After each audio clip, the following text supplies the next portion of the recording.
ये कहानी है चंद्रगढ़ के खंडरों की, जहाँ के पत्थर आज भी राजकुमारी अंजलि की मौत का राज छुपाए हुए हैं। सदियों पहले अंजलि अपनी खूबसूरती और दयालु स्वभाव के लिए जानी जाती थी।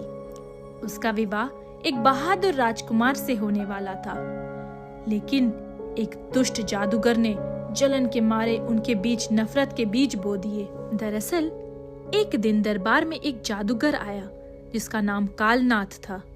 उसने राजकुमारी से विवाह का प्रस्ताव रखा। राजा ने भी रुचि दिखाई क्योंकि जादूगर की शक्तियों का राज्य को फायदा हो सकता था, पर राजकुमारी ने सीधे मना कर दिया।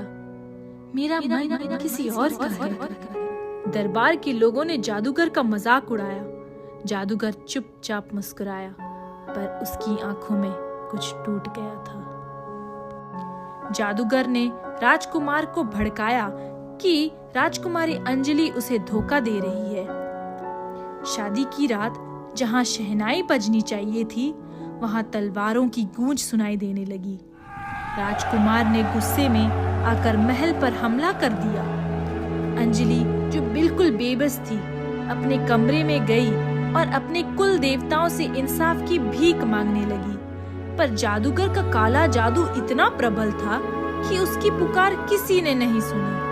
अपने सम्मान और सच्चाई को बचाने के लिए अंजलि ने वही खंजर अपने सीने में उतार लिया जो उसकी शादी की रस्मों के लिए लाया गया था।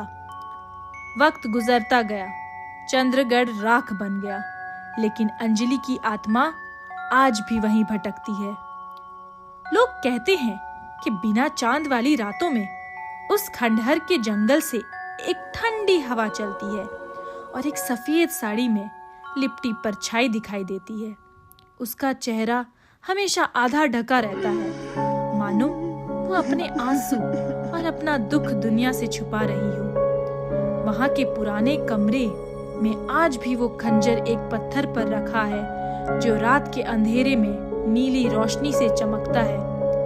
कई लोगों ने उसे चुराने की कोशिश की, पर जो भी उसके करीब जाता है उसे एक चीख सुनाई देती है जो दिल दहला देती है। कहते हैं अंजलि आज भी उस इंसाफ का इंतजार कर रही है जो उसे जीते जी नहीं मिला। अगर कभी तुम उस जंगल से गुजरो और तुम्हें पायल की झंकार के साथ रोने की आवाज आए, तो समझ लेना कि राजकुमारी अंजलि तुम्हारे आसपास ही है।